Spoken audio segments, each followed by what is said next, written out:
84쪽의 주택정책입니다.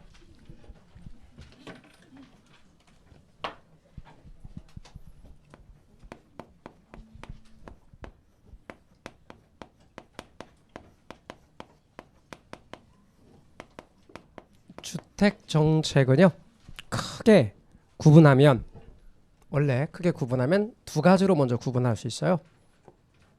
하나는 임대주택정책,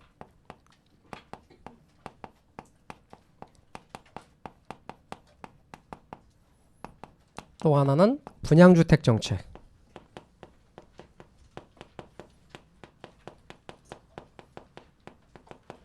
이렇게 구분하는 거죠. 그러면 아주 쉽게 말하면 요건 집 살 수 있는 능력이 없는 사람들을 위한 주택정책, 요건 집 살 수 있는 능력이 있는 사람들을 위한 주택정책. 그렇게 구분해야 돼요. 그러면 예를 들어서 아까 갑돌이의 경우는 전 재산이 토탈에서 3천만 원밖에 없어요. 그런데 10억짜리 아파트를 정부가 노력해갖고 반값 아파트로 만들어줬네? 5억. 그래도 아무 의미 없는 거 맞죠? 그러니까 결국은 중요한 건 임대주택 정책은 주택을 살 수 있는 능력이 전혀 없는 사람들을 위한 정책이고, 분양주택 정책은 주택을 살 수 있는 능력이 있는 사람들을 위한 정책이다라고 알고 계시면 됩니다. 그러면 우리가 앞으로 공부하게 될 임대주택 정책은 어떤 것들이 있는가? 세 가지 정도는 하셔야 됩니다. 그게 뭐냐면 첫 번째, 임대료 규제가 있습니다. 임대료를 규제하는 정책. 두 번째가 임대료를 보조해주는 정책. 그리고 공공 임대주택 정책.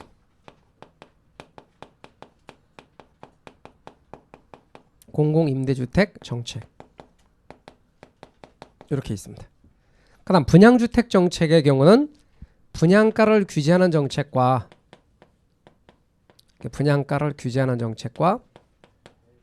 분양가를 자율화하는 정책이 있습니다.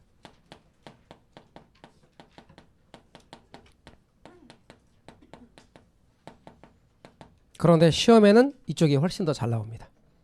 그래서 여러분은 크게 이렇게 구분한다는 걸 알아두시고, 요거는 앞으로 이제 심화과정까지 공부하면서 싹 다 공부를 할 거고, 우리 기초과정에서는 이제 큰 원리를 이야기할 겁니다.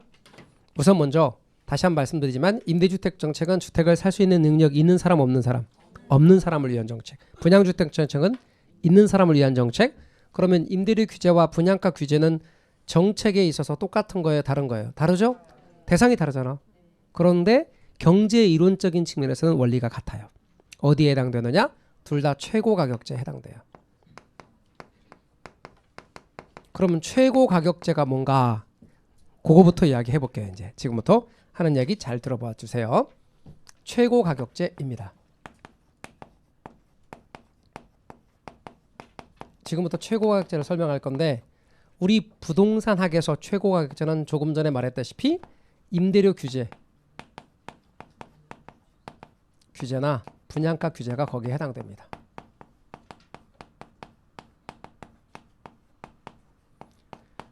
그러니까 우리는 하나의 원리를 가지고 그 원리를 잘 이해하면, 그리고 그걸 갖고 적용하면 되는 거예요. 그래서 우리는 최고가격제 원리 하나 가지고 임대료 규제와 분양가 규제를 다 잡는 거지. 원리가 똑같으니까. 항상 공부할 때 1타 2피 뭐 이런 거, 그걸 이제 하나의 원리를 가지고 각각의 개개의 특수에 적용하는 거예요. 탄력성도 그렇게 공부했듯이. 자, 그럼 최고가격제 얘기할게요. 메모 중단하고 봐주세요. 시장에서 라면 한 개에 3,000원씩 하더래요. 그러면 서민들 생활이 어렵죠. 그럼 정부는 시장에 개입해서 라면 가격을 규제해야죠. 근데 시장에서 방금 얼마라고 그랬다고요? 3,000원씩 하고 있더래요. 그러면 정부는 시장에 개입해서 가격을 규제하되 3,000원보다 더 위에서 규제해야 돼요? 더 아래에서 규제해야 돼요? 아래에서 규제해야죠. 그럼 받을 수 있는 상한선을 규제하는 거예요. 그래서 1,000원까지 받아라. 네가 받을 수 있는 최고 가격은 1,000원이야. 그리고 1,000원 이하로 받는 건 괜찮아.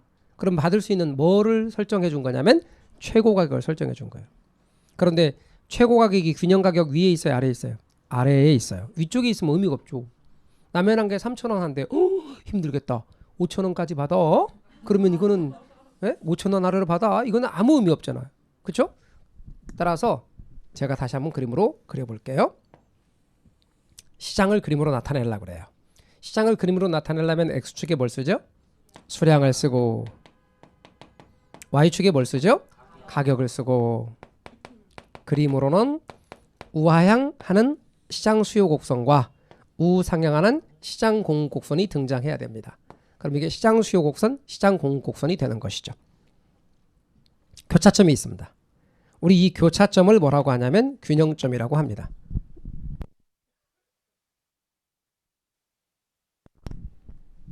균형점에서 이렇게 가격이 정해지고 양이 정해집니다. 그런데 가격이 P0고 수량이 Q0라고 할게요. 그러면 여러분 이게 뭐냐면 시장 가격, 균형 가격, 시장 균형 가격이라고 했었죠. 이렇게. 근데 시장 균형 가격이 라면 한 개 3,000원이라고 가정하잔 말이에요. 그러면 정부는 시장에 개입해서 받을 수 있는 상한선을 통제하는 거예요. 그래서 받을 수 있는 상한선 여기야. 이게 받을 수 있는 상한선이라는 거예요. 요 아래로 받는 건 상관없는데 네가 요 이상 받을 수는 없어 하고 규제하는 거죠. 요게 뭐냐면 규제 가격이에요. 그리고 규제 가격은 무엇을 설정해 주는 거냐면 받을 수 있는 최고 가격을 설정해 주는데 균형 가격 아래로 설정해 주는 겁니다. 이래 의미가 있는 거예요. 만약에 여기다 설정해서 이거 아래로 받아 이렇게 하면 의미가 없는 거죠. 지금도 비싸 죽겠는데 누구 약 올리는 것도 아니고 3,000원이 소비자들 생활에 너무 어려우니까 어떻게 해보라 했더니 하는 말이 5,000원 이하로 받아. 정신 나간 거죠 이거는. 따라서 시장 균형 가격 아래쪽에다 규제해 줘야죠. 그렇다면 요점하고 요점하고 수요하고 공급의 불일치가 발생하겠죠. 그러면 가격을 강제로 떨어뜨렸습니다. 정부가 강제로 가격을 떨어뜨렸어요. 그러면 그 전에 비해서 수요량은 늘겠죠. 공급량은 줄겠죠. 가격이 떨어졌으니까 공급량은 여기까지 줄 것이다. 수요량은 여기까지 늘 것이다. 그러면 여기서 이만큼 뭐가 발생해요? 그렇죠. 초과수요가 발생하죠. 그래서 여러분 최고 가격제를 실시하면 초과수요가 발생해요. 그리고 이렇게 가격을 강제로 떨어뜨렸더니 수요량이 그 전보다 늘어났고 공급량은 줄어들었어요. 그 전에 비해서. 자, 다시 한번 제가 말해 볼게요. 가격을 어떻게 했다? 강제로 떨어뜨렸다. 그랬더니 수요량이 어떻게 되더라? 증가하더라. 공급량은 어떻게 되더라? 감소하더라. 이렇게 된 거예요. 그리고 만약에 빵이라고 가정해봐요. 빵 가격을 못 올리게 규제하는 거죠. 그럼 빵 가격 못 올리게 규제하면 그 다음에 나타나는 현상이 어떤 현상이냐면 빵 크기가 줄어들어요. 빵 크기가 줄어들어요. 과자 가격을 못 올리게 만들잖아요. 그러면 과자에 질소를 넣어줘요. 보너스. 그래 나중에 내가 산 걸 보면 내가 산 게 질소인지 과자인지 구분이 안 가요. 이게 전부 다 뭐다? 품질 저하 현상이 나타난다 그 말이에요. 그래서 품질이 저하될 수밖에 없다. 가격을 강제했기 때문에 강제로 규제했기 때문에 나타난 현상이에요. 따라서 의미를 여러분이 잘 알아두십시오. 다시 말씀드립니다. 최고 가격제는 시장 균형 가격이 비싸므로 그 아래에 받을 수 있는 최고 가격을 설정해 주는 거다. 누구를 보호할 목적이게요? 네, 소비자 보호가 목적이에요. 따라서 이 정책의 목적은 소비자를 보호할 목적이다.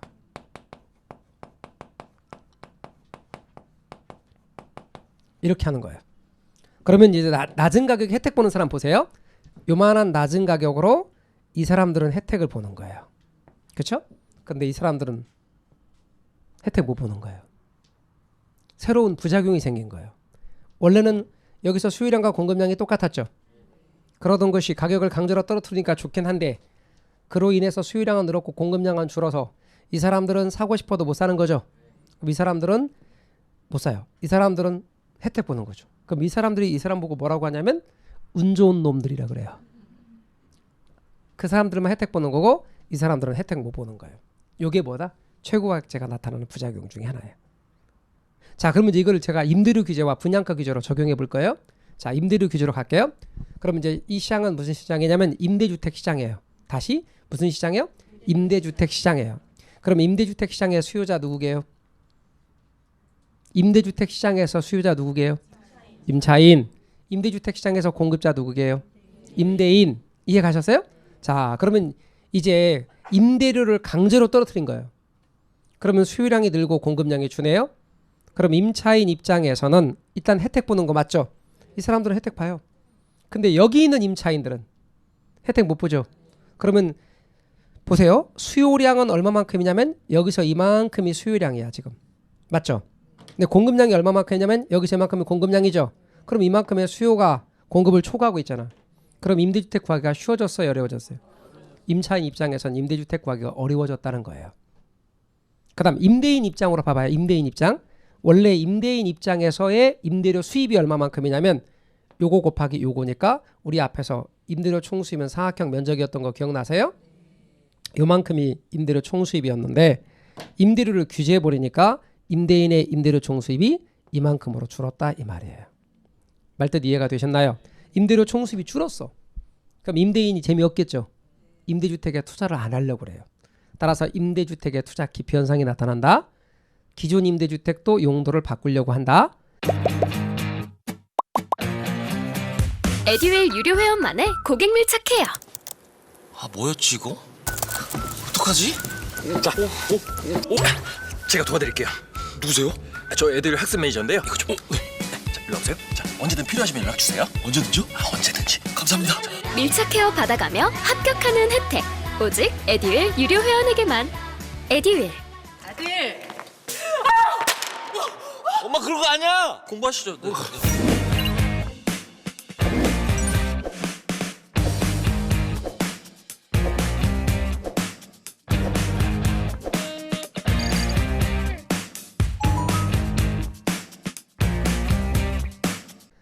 마지못해 공급하는 임대주택 서비스의 질도 떨어진다. 그럼 정부 입장에서 볼까요? 임대인의 수입이 많았을 때와 임대인의 수입이 적었을 때 중에서 세수입은 임대인의 수입이 줄었으니까 세수입은 줄어든다. 세수입은 줄어들 것이다. 자, 그럼 이제 갑돌이가 시장에 나갔거든요. 임대주택을 구하려. 임대료 얼마입니까? 그랬더니 임대료가 요겁니다. 그래요. 법으로 규제하고 있으니까 아, 그럼 임대주택 좀 구하려고 그래요. 그랬더니 시가 말랐어요. 그러는 거예요. 못 구한다는 거야. 그래서 힘없이 돌아서려고 하는데 이렇게 말해요. 아주 없는 건 아닌데 구할 수 있긴 한데 방법이 있긴 한데 그러는 거예요. 그래서 솔깃해서 봤더니 네가 임대료를 계약서상에 이렇게 써줘. 그리고 돈을 이거보다 훨씬 더 많이 낸다면 구할 수도 있어. 이해가셨어요? 네. 그게 훨씬 더 많이 내는 금액 정도 수준이 얼마만큼이냐면 나중에 배울 겁니다. 이론적으로 여기까지 돼야 돼. 그러면 원래 이 가격보다 더 높아지죠? 왜? 원래는 누굴 보호하려고 그랬는데 이 소비자가 임대주택 시장에서 누군데요? 임차인을 보호하려는 정책이었거든요. 임대료 규제는 임차인을 보호하는 정책이었어요. 임대료 규제는. 근데 임차인을 오히려 해치는 결과를 가져올 수도 있어요. 이해 가셨어요?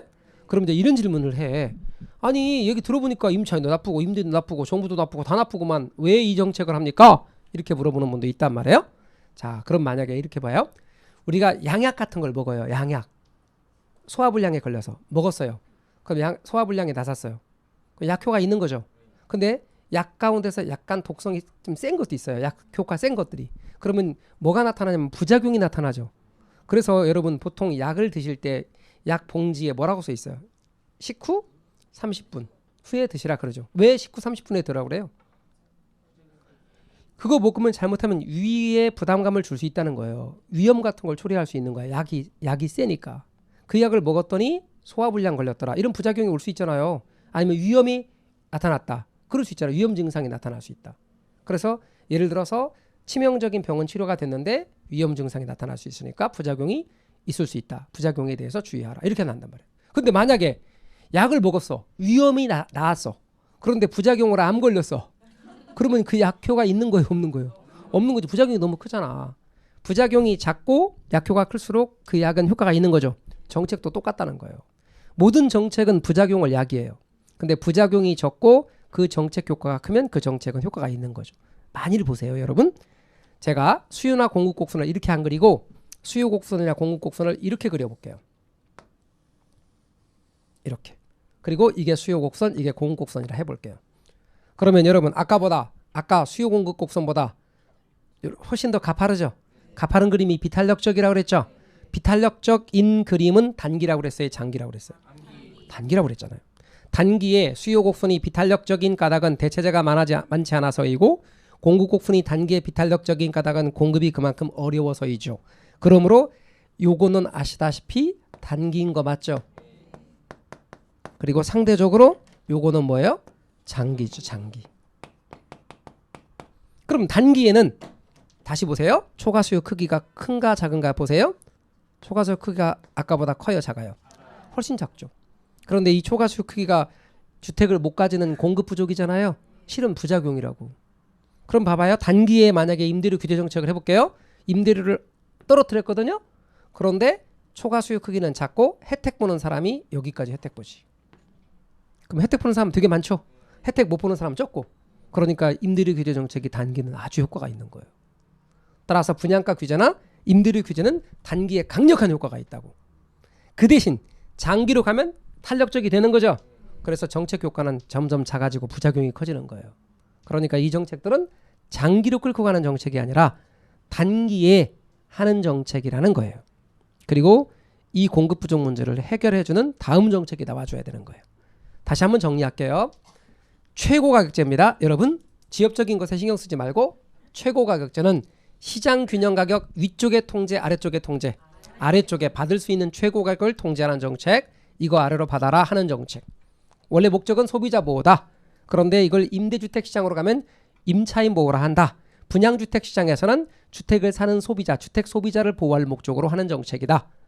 그런데 이 정책을 썼더니 가격을 강제로 떨어뜨렸으므로 수요량이 늘고 공급량은 준다. 그리고 품질은 저하된다. 그리고 초과 수요가 발생하게 된다. 그런데 이 초과 수요는 알고 보면 공급 부족으로서 부작용이다. 이 정책의 부작용. 다시 말하면 임대주택을 구하지 못하는 사람 또는 주택을 사지 못하는 사람이 생기게 되는 것이다. 그런데 이 부작용이 적을수록 정책 효과는 크므로 따라서 단기는 수요나 공급이나 모두 비탄력적이므로 초과 수요 크기는 작다. 그래서 정책 효과는 크다. 초과 수요 크기가 작아야 이 정책을 썼을 때 혜택 보는 사람은 많고 혜택을 못 보는 사람은 적으니까 부작용이 적죠. 부작용이 적어야 정책 효과는 큰 거예요. 그래서 임대료 규제나 분양가 규제는 단기는 효과적이다. 그러나 장기로 가면 부작용이 크게 나타난다. 맞아요? 여기까지. 그런데 만약에 아까처럼 가격 규제를 요게 비싸서 지금 3,000원이 되게 비싸서 문제인데 정부가 시장에 개입해서 하는 말이 3,000원은 비싼데 5,000원 아래로 받아. 이렇게 해버리면 정책 효과가 있다 없다? 전혀 없다는 거죠. 이해가셨어요? 이미 5,000원 아래에서 가격이 형성되어 있잖아요. 3,000원은. 3,000원은 5,000원보다 더 아래쪽에 있는 거 맞죠? 그러니까 5,000원 아래로 받아 이 말은 아무 의미가 없는 거죠. 그러면 이제 저는 여러분의 이해를 돕도록 하기 위해서 방금 했던 얘기를 다시 이렇게 해볼 거예요. 임대료 규제 이렇게 복습하는 차원에서. 자, 임대료 규제는 목적 누구 보호 목적이라고요? 그렇죠. 바로 바꿔 대답할 수 있어야 돼요. 임차인 보호가 목적이다. 이렇게. 임차인 보호가 목적이다. 그러면 저는 무슨 시장을 그림을 그리겠어요? 무슨 시장 그리겠어요? 임대주택 시장. 임대주택 시장. 임대주택 시장에서 여기는 임대료예요. 임대료. 그래서 내가 임대료 그릴게요. 그리고 여기는 수량 그럴게요. 가격 자리는 임대료를 항상 바꿔도 그 논리가 항상 성립하는 거예요. 임대주택에 대한 수요와 임대주택에 대한 공급에 의해서 여기서 임대료가 정해지고 균형 임대료가 정해지고 수량이 정해질 거예요. 그런데 현재의 임대료가 너무나 높은 수준이어서 정부는 시장균형 임대료 아래쪽에다 임대료를 규제한대요. 이렇게. 그리고 받을 수 있는 임대료의 상한선을 설정한 거죠. 요거 아래로 받는 건 가능하고 요거보다 위에 받을 수는 없다. 그럼 받을 수 있는 임대료의 최고 임대료 수준이 여기인 거예요. 그러면 어떤 일이 발생하느냐? 요렇게 F, G만큼의 뭐가 발생하죠? 초과 수요가 발생하죠. 공급 물량은 여기까지 줄고 수요량은 여기까지 된다. 그러면 여기서 이만큼의 초과 수요가 발생할 거다. 그럼 낮은 임대료로 혜택 보는 사람은 이렇게 낮은 임대료로 그전보다 낮은 임대료 맞죠? 혜택 보는 사람은 적다. 그리고 이 사람들은 임대주택을 구하기가 어려워진다. 그러면 임차인 입장에서는 그전보다 임대주택 구하기가 어려워진다. 임대주택에 대한 수요는 여기서부터 이만큼이고 공급은 이만큼이기 때문에 얼마만큼의 물량 부족이 발생한다? 요만큼의 물량 부족이 발생한다. 초과 수요 크기만큼. 그러니 이 사람들은 임대주택 못 구한다. 따라서 임대료 규제 정책의 부작용이란 말이에요. 임대인 입장에서는 원래 임대료 수입이 요 사각형 면적이 임대료 수입이었는데 임대료를 규제함에 따라 임대료 수입이 이렇게 줄게 될 것이다. 그래서 임대료 수입이 준다. 그러니까 임대주택 대해서 투자 안 하려고 할 것이다. 기존 임대주택도 용도 바꾸려고 할 것이다. 임대주택의 투자 기피 현상이 나타날 뿐 아니라 임대주택 서비스의 질은 저하될 것이다. 정부는 세 수입이 줄어들 것이고 시장에서는 불법 거래가 나타날 것이다. 이해가십니까? 그런데 임대료 규제 정책은 단기는 수요나 공급이 보다 비탄력적이기 때문에 이렇게 수요와 공급이 비탄력적인 단기에는 초과 수요 크기가 작아서 혜택 보는 사람의 수가 훨씬 더 많아지게 되고 주택을 가지지 못하는 사람의 수는 적어서 정책 효과는 크다. 따라서 임대료 규제는 단기는 효과가 크다. 장기로 가면 효과가 덜하다. 이해가셨어요? 그렇게 원리를 이해하시면 되는 거예요. 근데 임대료 규제 정책을 할 때 시장 균형 가격 아래쪽에 해야지 위쪽에 하면 정책 효과가 있다 없다? 전혀 없다. 앞으로 그건 더 배울 거예요. 그래서 여러분 원리를 임대료 규제에 적용했어요. 그럼 이제 분양가 규제에도 똑같은 방법으로 적용할 수 있어요. 그러나 지금은 임대료 규제에다 초점을 맞추겠습니다. 감 잡으셨죠? 그만큼만. 그 다음에 임대료 보조로 갈게요. 이제 임대료 보조.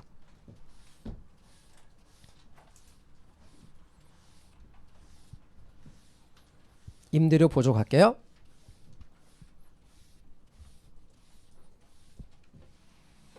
규제하는 것은 법적으로 규제하는 거예요. 그런데 이제 보조금 주는 것은 대상자에게 보조금을 지급하는 거예요. 자, 이제 그러면 우리가 방금 말씀드렸던 임대료 보조는 그럼 뭐냐? 임대료 보조 잘 보세요. 임대료 보조입니다.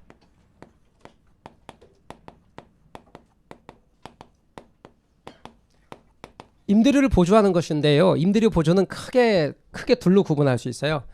우선 말이죠. 이렇게요. 첫 번째는 가격 보조라는 게 있다는 거예요. 임차인에게 보조를 하는데 가격 보조라는 게 있고 또 하나는 소득 보조라는 게 있다는 거예요. 예를 들게요. 1,000원짜리 물건이 있어요. 근데 1,000원짜리 물건을 꼭 사야 돼요. 그런데 100원 싸게 살 수 있게 해주는 거예요. 100원을 싸게. 왜요? 100원짜리만큼 쿠폰을 발행하는 거예요. 근데 그 쿠폰은 그 물건 살 때 이용할 수 있어요. 그럼 그걸 내밀면 900원에 살 수 있게 해주는 거예요. 그러면 그걸 뭐라고 하냐면 가격 보조 그래요. 주택이라고 할게요. 주택을 임차할 때 그 쿠폰을 내밀어요. 그러면 임대인에게 내밀면 직장 다니면서 시험 합격하기가 쉽지 않아요. 혼자 공부하면 물어볼 데도 없고 에듀윌 유료 회원은 평일 야간에도 심지어 주말에도 밀착 관리를 해주니까 의지가 많이 됐어요. 에듀윌은 합격의 지름길입니다. 임대인은 그 금액 쿠폰을 받고 금액만큼 싸게 임대 주는 거예요. 그럼 임차인은 만약에 50만 원이라 합시다. 50만 원 싸게 임차하는 거죠. 그 대신 쿠폰을 정부한테 내밀면 정부는 임대인 통장에 돈을 넣어주는 거예요. 그건 뭐다? 가격 보조인데요. 이걸 다른 말로 임대료 보조라고도 해요. 임대료 보조 또는요. 집세, 옛날에는 집세, 수도세, 전기세 이렇게 말했던 거 아세요? 요즘은 전기요금, 수도요금 그렇게 말하고 또 집세보다는 뭐 임대료라고 말 많이 쓰지만 지금 옛날에는 집세 그랬거든요. 집세 보조 그래요. 집세 보조. 그래서 여러분은 가격 보조를 임대료 보조, 집세 보조 이렇게 말한다는 거예요. 그 다음에 소득 보조를 뭐라고도 말하냐면 현금 보조 이렇게 말한다는 거죠. 현금 보조. 그래서 여러분께서는 현금 보조는 뭐냐면 이렇게 이해하시면 돼요. 그냥 100원 주는 거야. 돈 100원만큼을. 돈으로 주는 거예요. 요건 싸게 살 수 있게 해주는 거고 요건 돈으로 주는 거다. 좀 전에 제가 뭐라고 말씀드렸냐면 50만 원짜리 쿠폰을 정부가 발행한 거예요. 임차인한테. 그럼 쿠폰을 받은 사람은 정부한테 쿠폰을 받아서 임차인이 이제 임대인에게 내밀어요. 그러면 쿠폰만큼을 싸게 임차해요. 그러면 쿠폰을 받은 임대인은 정부한테 내밀면 정부는 임대인 통장에 돈을 넣어줘요. 그러면 임차인의 경우는 싸게 임차한 게 맞지만 임대인은 제가 받았죠. 그렇게 하는 걸 뭐라고 하냐면 주택 바우처 제도라고 그래요.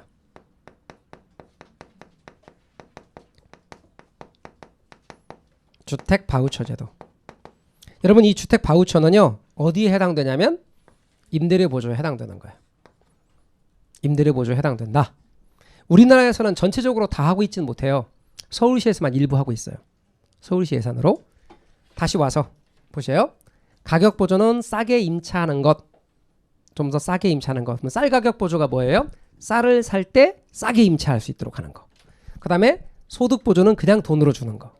그러면 어떤 보조가 됐던 간에 보조금 주면 소비가 늘까요? 줄까요? 당연히 늘죠. 소비가 는다. 소비가 는다는 말은 수요가 는다는 얘기예요. 여러분 맛있는 것을 내가 먹으면 효용이 증가하죠. 효용이 뭐라고 그랬어요? 만족이라고 그랬죠. 그러면 효용이 증가할 것이다. 따라서 소비가 늘면 좋은 옷을 사면 효용이 증가할 것이다. 또 남자들 같은 경우 좋은 차를 사면 효용이 증가할 것이다. 따라서 실제 효용의 증가를 가져올 것입니다. 이렇게. 소비가 늘면 효용이 증가한다. 이럽니다. 실제로 여러분 소비가 늘면 효용이 증가한다 뿐만 아니라 소비가 늘었단 말은 수요가 늘었으니까 임대료 올라가는 거 맞죠? 임대료가 올라갈 겁니다. 임대료가 올라갈 것이다. 임대료가 올라갈 것이다. 실제로 자동차 욕심 같은 경우 진짜 쓸데없이 많은 분이 있어요. 차가 집에 막 한 3대 4대 있는 분도 있어. 차 자체를 좋아해서. 근데 여자분들도 간혹 가다 그렇게 하신 분도 있는데 남자분들 가운데서 좀 그런 분들이 좀 많아. 보면은 차 욕심이 좀 많은 사람도 있어요. 제 주변에도 보면 차 욕심 되게 있는 사람도 있어요. 그리고 차가 그런 지난번에 저도 약간 차에 대해 관심이 있어서 보니까 그 소형차 마티즈 알죠? 마티즈를 개조했는데 개조하는 비용이 1억 들었대. 아니 그런 진짜 아니 마티즈 차값이 얼만데? 야 그렇다니까. 차에 이렇게 막 보면 차를 개조하고 막 하는 걸 되게 좋아하는 사람이 있어요. 튜닝이라 그러잖아. 다 뜯어고 지금 뭐로 마티즈를 사? 근데 아무튼 차 자체를 좋아하는 사람이 있어. 근데 그게 자기 만족이 크거든. 그래서 소비를 통해서 만족이 증가하는 거지. 그리고 수요가 들었으니까 임대료가 올라갈 거 아니야. 가격이. 임대료가 올라가니까 공급량이 어떻게 될까? 증가하겠죠. 공급량 증가하겠죠. 봐봐요. 다 증가하지. 적을 거 없어요. 따라서 보조금 줬으니까 다 증가해요. 다 증가하는데 우리의 초점은 이렇단 말이에요. 잘 보세요. 소비도 늘고 효용도 느는데 가격 보조와 소득 보조 중에서 소비를 더 많이 증가시키는 건 가격 보조일까? 소득 보조일까? 가격 보조입니다. 여러분 소득 보조는 돈으로 주는 거라 그랬죠? 돈으로 주잖아요. 지 좋아하는 걸 사. 그거 안 사. 정부가 가난한 갑돌이한테 갑돌이 손에 딱 돈을 주어주면서 갑돌아 너 꼭 쌀 먹고 건강해져야 돼. 그러니까 걱정하지 마시라고 딱 받았어. 받아놓고 그 돈 갖고 뭐해? 쌀 막걸리 먹어버리는 거야. 쌀 막걸리. 그럼 막 기분 되게 좋아해. 막 효용은 얘가 훨씬 증가하는 거 맞죠? 근데 쌀 가격 보조는 꼼짝없이 그 쿠폰으로 쌀 사야 돼. 그러니까 가격 보조는 소비를 더 많이 증가시킨다. 소득 보조는 그 돈 가지고 지 좋아하는 거 살 수 있다. 효용 증가 효과가 크다. 말뜻 이해가 되셨죠? 말뜻 알아두시면 좋겠습니다. 근데 임대료 보조하면 이렇게 소비도 늘고 효용도 늘고 임대료도 올라가고 공급량도 증가하고 그런데 나중에 이제 이 분석을 쭉 해 나가잖아요. 그런데 이게 이 보조금의 혜택이 단기는 임차인들 혜택을 누리는데 장기에 놓고 보면 혜택이 임대인이 더 많이 누리는 경우가 되게 많아요. 임차인의 혜택보다 임대인의 혜택이 훨씬 더 커. 그러면 사회적 약자가 임차인인데 임차인에게 보조하는 정책이라 해야 되는데 시장을 통해서 시장 원리를 통해서 분명히 임차인 손에 돈을 쥐어줬는데 시장 원리를 통해서 나중에 혜택은 임대인이 더 많이 누리더라. 그러면 정책 효과가 많은 거예요? 적은 거예요? 적은 거예요. 정부 돈은 많이 들어가는데 정책 효과는 작은 거예요. 그 다음 보조금은 한 번만 주면 안 되고 지속적으로 줘야 돼. 그러다 보니 이것은 정책 효과는 예산에 비해서 적은 편이다. 그러다 보니 이 정책을 그렇게 지지하지 않는 학자들도 많이 있어요. 그 다음 이제 공공임대주택 정책으로 갈 거예요. 이거 중요합니다. 잘 보셔야 돼요. 자, 이제 공공임대주택 정책입니다.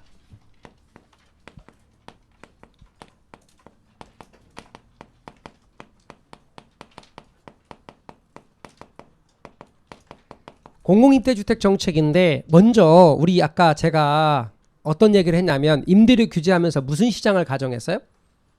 임대주택 시장을 가정했죠. 아무런 부연 없이 임대주택 시장은 사적 임대주택 시장이에요. 사적 임대주택 시장을 줄여서 이렇게 말합니다. 사적 시장. 요거는 뭐의 줄임말이냐면 여기서 사적 임대주택 시장. 다시 사적 임대주택 시장을 가리키는 말이에요. 그럼 사적 임대주택 시장을 제가 그림으로 나타내 볼게요. 잘 보셔요. 사적 임대주택 시장입니다. 이렇게. 그럼 사적 임대주택 시장에서 여기서 임대료가 정해지고 수량이 정해진다라고 하겠습니다. 요거 임대료예요. 여기 수량이에요. 그럼 임대주택에 대한 수요와 임대주택에 대한 공급이 나타나서 임대료가 정해지고 수량이 정해지는 것이 시장이 맞죠? 사적 임대주택 시장입니다. 이렇게. 그리고 우리가 내내 아까 분석했던 그 그림입니다. 아 근데 임대료가 너무 높대. 임대료가 높아서 정부가 시장에 개입했어요. 그래서 시장균형 임대료 아래쪽에 통제했네. 그럼 부작용 나타나죠. 네, 부작용도 나타나더라. 단기는 효과가 있을지 몰라도 장기에 부작용이 크게 나타나더라. 임대료를 보조하는 정책을 썼네. 그럼 보조금 줬으니까 임차인은 좋겠죠. 그러나 정부의 많은 예산에 비하여 혜택이 임차인 혜택이 적게 나타나는 면이 있습니다. 그러면 정부는 어떻게 할 수 있느냐? 아예 여기에 공공시장을 또 하나 만드는 거예요. 여기서 공공시장은 뭐의 줄임말이냐면 공공임대주택의 줄임말이에요. 근데 공공임대주택인데 이거는 정부의 정책 논리에 따라 정해지기 때문에 굳이 수요공급곡선으로 그릴 필요가 없어요. 그냥 수요공급곡선 그리지 않고 제가 이렇게 할게요.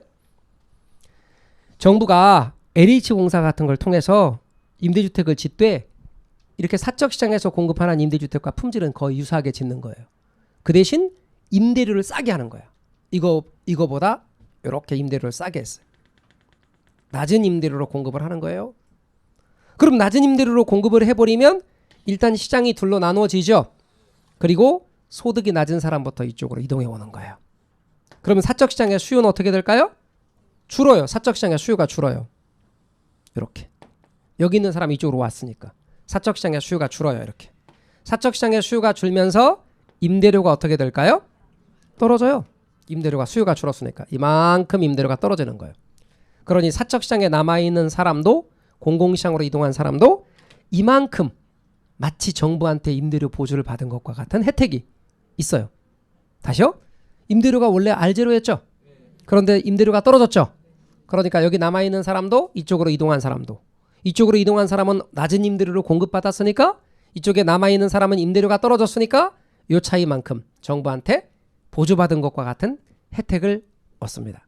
사적시장의 임차인이나 공공시장이나 임차인이나 모두 혜택 봅니다. 자, 그런데 임대료가 떨어졌으니까 낮으니까 임대인들이 재미가 없겠죠.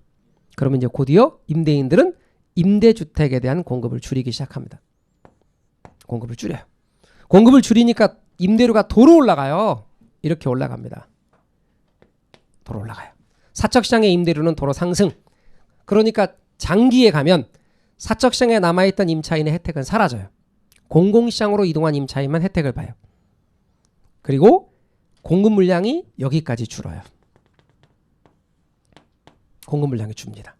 근데 공급 물량이 주는데 이렇게 사적시장에서 준 양만큼 정확하게 공공시장에서 느는 거예요. 자, 그럼 정리할게요. 다시 한번 합니다. 여러분, 공공임대주택을 공급하는데 사적시장의 임대주택보다 더 낮게 품질은 똑같고 임대료는 낮게 해서 공급합니다. 그러면 시장이 둘로 나뉘면서 사적시장에 있던 사람들이 공공시장으로 이동해 온다. 그럼 사적시장에 있는 사람이 공공시장으로 이동하니까 수요가 줄더라. 수요가 주니까 낮은 임대료가 되어서 사적시장에 그냥 남아있는 사람도 혜택 보고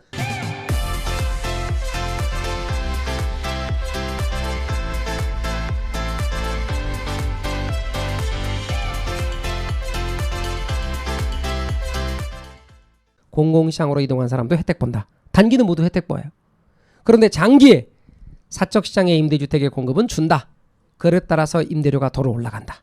임대료가 도로 올라가니까 사적시장에 남아있는 사람의 혜택은 사라지고 공공시장은 여전히 낮은 임대료를 공급하니까 공공시장으로 이동한 임차인은 혜택을 본다.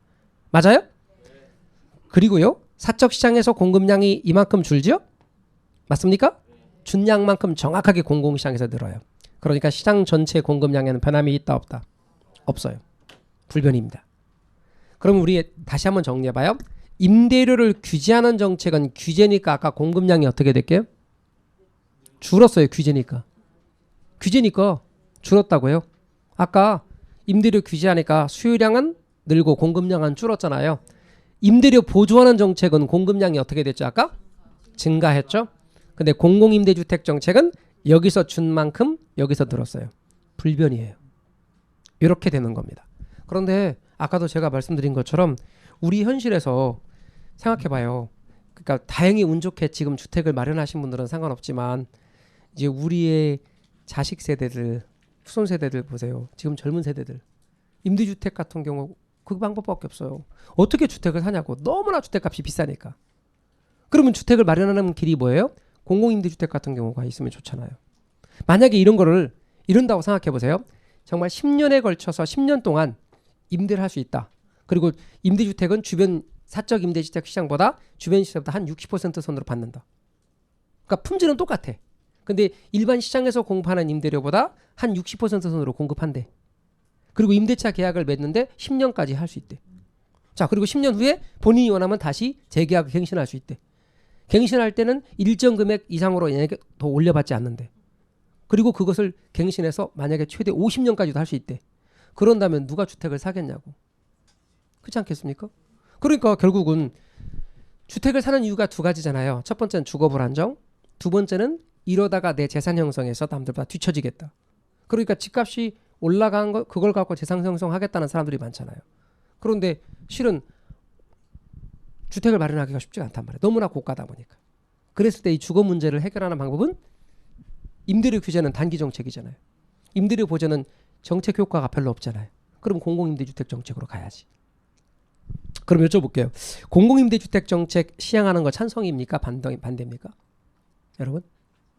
여러분이 보시기에 공공임대주택 정책 하는 거 찬성 반대? 예? 찬성에 반대요. 반대라고? 뭐라고요? 모른다고요? 왜? 뭔 얘기하는 거야?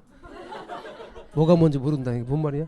공공임대주택 이런 정책 시행하는 거 찬성이냐고 반대냐고? 찬성이요? 여러분 댁 앞에 있는 이런 거 만들어도 괜찮아요? 여러분 아파트 단지 근처에다 공공임대주택 짓는 것도 괜찮아요? 아, 그건 안 돼? 그러니까 문제야. 이 공공임대주택 정책에 대해서 사람들한테 의견을 묻잖아요. 이거 반대하는 사람들은 거의 없어요. 이게 뭔 말인지 아시는 분들은. 거의 다 찬성해요. 장애인들을 위한 시설들 하는 거 찬성 반대. 다 찬성해요. 그런데 우리 집 앞에 하는 건 반대예요. 그게 문제인 거지. 그래서 사실은 공공임대주택 정책 같은 경우는 법으로 모든 곳에 해야 돼. 모든 곳에. 법으로. 어디는 하고 어디는 안 하면 안 되고 모든 곳에 다 하도록 만들어야 돼. 예? 지금도 그렇게 하고 있다고요? 어디 그렇게 하고 있습니까? 그게. 진짜 그렇게 하고 있다고 믿어요? 안 그래요? 주택 재건축 같은 거 할 때 일부 짓는 걸 갖고 말하는 거에 택도 없는 거잖아요. 그게 이 공공임대주택 정책이라고 믿으세요? 아니 그렇게 하니까 주택 문제가 해결됐어요? 예? 이렇게 짓는데 여기다가 제일 구석 이만큼 짓는 거? 이게 공공임대주택 정책이에요? 아니죠. 이렇게 짓는 거 말하는 거예요. 공공임대주택 정책. 그 대부분 다 공공임대주택 정책으로 가야 돼요. 그렇잖아요. 주택 문제 해결하는 방법은 아유 어떻게 다음 세대에서 주택을 마련하냐고. 그러다 보니까 주택 문제가 심각한 거죠. 그래서 실제로 공공임대주택 정책에 관한 측면은 실제로 앞으로 중요도가 커져갈 거예요. 그리고 앞으로 점점점 중요한 정책 가운데 하나예요. 우리 시험도 중요할 거고. 그래서 이 부분에 대한 생각들을 여러분 많이 가지셔야 돼요. 그럼 주택 정책과 관련해서는 제가 아까 강조한 게 뭐냐면 이게 집을 살 수 있는 능력이 있는 사람들을 위한 정책이 없는 정책이에요? 없는 사람들을 위한 정책. 요거는 주택을 살 수 있는 능력이 있는 사람들을 위한 정책. 그런데 시험은 요게 더 잘 나온다고요. 이거보단. 그리고 요거는 사실상 거의 안 나오고 자유라. 분양가 자유라 시장에 맡기는 거예요. 요거는 민간 요게 이번에 민간 택지에 대해서도 분양가 규제. 이 분양가 규제란 뉘앙스가 안 좋으니까 상한제란 말로 살짝 바꾸는 거예요. 같은 말이에요. 따라서 임대료 상한제, 분양가 상한제 이렇게 쓰는 거예요. 그런데 요 것에 대해서는 이제 공법과도 살짝 맞물려 있어요. 여러분 앞으로 공부할 때. 그러나 어쨌거나 분양가를 규제하는 거예요. 분양시장에서. 그래서 분양가를 규제하면 나타나는 효과 이런 걸 배울 거예요. 그런데 여러분 이런 의문이 들질 않아요? 최고 가격제가 있으면 최저 가격제가 있을까요? 없을까요? 있어요. 최고 가격제가 있으면 최저 가격제도 있어요. 최저 가격제의 대표적인 예가 최저임금제예요. 그러니까 균형 가격보다 위쪽에 설정해서 그거 이상 받아라 하는 거예요. 누굴 보호하기 위해서냐면 생산자를 보호하기 위한 정책이거든요. 그러면 노동시장에다가 최저임금제를 적용하면 누구를 보호하기 위함이냐면 노동자들을 보호하기 위함이에요. 다시 말하면 근로자를 보호하기 위함이에요. 다시 말하면 월급 받는 사람들을 보호하기 위함이에요. 그래서 그 정책 찬성 반대 그렇게 물어보면 많은 분들이 또 찬성하는 분도 있고 반대에 있는 분도 있는데 자세히 얘기를 들어보니까 내 자식한테 하는 건 찬성, 남의 자식한테 하는 건 반대 그러더라고요. 가만히 들어보면 그렇더라고. 왜 남의 자식은 안 되냐 그러니까 경제에 무리가 돼서 안 된대. 그래서 최고 가격제, 최저 가격제 있는데 다만 우리 시험에서는 최저 가격제 나온 적 없어요. 최고 가격제만 나와요. 자, 그럼 다시 한번 정리할게요. 정리하면 임대주택 정책에서 우리는 요 세 가지가 있고 분양주택 정책에 두 가지가 있는데 분양가 규제와 임대료 규제는 정책은 달라요. 그러나 경제 이론상 다 어디에 들어간다고요? 최고 가격제에 들어가요. 최고 가격제는 뭐냐? 가격을 통제하는 거예요. 그런데 시장 균형 가격보다 위쪽에 통제, 아래쪽에 통제. 아래쪽에 통제해서 받을 수 있는 상한선을 통제, 하한선을 통제. 상한선, 최고 가격을 통제하는 거예요. 그것이 최고 가격제입니다. 얼핏 들으면 최고 가격제니까 위쪽에다 통제한다고 착각할 수 있어요? 아래쪽에 통제하는 겁니다. 받을 수 있는 최고 가격을 설정했더니 어떤 일이 발생하냐면 가격을 강제로 떨어뜨렸죠. 그러니까 수요량이 증가해요. 공급량은 줄어요. 그러면서 품질은 저하돼요. 그리고 꼭 나타나는 게 초과 수요예요. 초과 수요는 가격이 올라가려는 압력이거든요. 그런데 법으로 규제하고 있으니까 올라갈 수가 없어요. 계속 가격 상승 압력만 존재하는 거예요. 그거를 탁 풀어버리는 걸 자율화라 그래요. 그럼 자율화하면 바로 나타나는 게 가격 상승이에요. 말뜻 이해가 되셨나요? 이거는 그러니까 지금은 할 필요가 없어요. 자, 그래서 가격을 통제한다. 가격은 강제로 떨어졌어요. 그 다음 수요량은 늘어요. 공급량은 줄어요. 품질은 저하돼요. 그걸 임대료 규제에다 적용하면 임차인을 보호하기 위해서 시장균형 임대료 아래쪽에다 임대료를 통제했더니 그 결과로 똑같이 방법으로 임대주택의 수요량이 늘고 임대주택의 공급량이 줄면서 임대주택의 초과 수요가 발생하므로 낮은 임대료로 혜택 보는 사람의 수가 적어요. 그리고 혜택을 보지 못하는 사람이 생겨요. 결국은 임차인들이 임대주택 구하기가 어려워진다는 뜻이에요. 임차인이 임대주택 구하기가 어려워지면 어떤 일이 발생하냐면 이번에 임대차 계약이 여기가 종료될 때 내 직장까지 1시간 출근하는데 이번에 끝나고 직장 근처 10분 거리 이내로 이사 가려고 생각했거든요. 근데 거기 가서 알아보니까 임대주택을 구할 수가 없는 거야. 그러면 임대주택을 구할 수 없는 게 시장의 분위기고 지금 나 살고 있는 곳조차도 내놓으면 나중에 다시 들어갈 수가 없다라면 이사 가는 거 포기하겠죠. 그러니 임차인 이동이 줄어요. 임차인 이동이 준다는 말의 뜻은 뭐냐? 임차인이 직장까지 이 근처로 이사 가지 않고 계속해서 내가 살고 있는 곳에서 1시간 출근해야 한다는 뜻이에요. 그러면 출근 비용이 증가해요. 차 끌고 나면 도로 막혀요. 사람들 혼잡 비용 증가해요. 이래서 결과적으로 사회적 비용을 증가시키는 효과도 있어요. 그러면 이건 정책이 임차인 보호하려고 하는 정책이었는데 이건 임차인을 보호하기는커녕 임차인을 해칠 수도 있죠. 단기는 그러나 정책 효과가 커요. 왜냐하면 그 부작용이 적기 때문에. 그러나 장기는 이 부작용이 크게 나타나요. 그다음 임대인한테는 임대료를 강제로 떨어뜨리니까 당연히 안 좋은 정책일 수밖에 없어요. 임대인 입장에서는. 따라서 임대료 수입이 줄고 임대료 수입이 주니까 투자 기피 현상이 나타나고 품질은 저하 현상이 나타날 수밖에 없어요. 정부에서도 세수입이 줄어들어요. 시장에서는 불법이 나타나요. 가격을 강제로 규제했기 때문에 불법이 나타날 수 있다. 이것이 임대료 규제와 분양가 규제의 특징이에요. 임대료를 보조하는 정책은 사회적 약자인 임차인에게 임대료를 보조하는 데 방법은 두 가지예요. 싸게 임차할 수 있도록 해주는 방법 아니면 아예 돈으로 주는 방법. 싸게 임차할 수 있도록 해주는 방법은 쿠폰을 발행하는 주택 바우처 같은 것이 있는데 이런 제도가 참 좋지만 우리나라 돈 없어서 못하고 있고 서울시에서 일부 하고 있는데 어쨌거나 임대료 보조라고 하는 것이에요. 그리고 얘는 소득 보조, 현금 보조입니다. 돈으로 주는 거예요. 그런데 어떤 보조가 됐든 소비도 늘고 효용도 늘고 그로 인해 임대료도 올라가고 공급량도 증가하는 효과가 있는데 가격 보조는 소비 증대 효과가 크게 나타나요. 소득 보조는 효용 증대 효과가 크게 나타나요.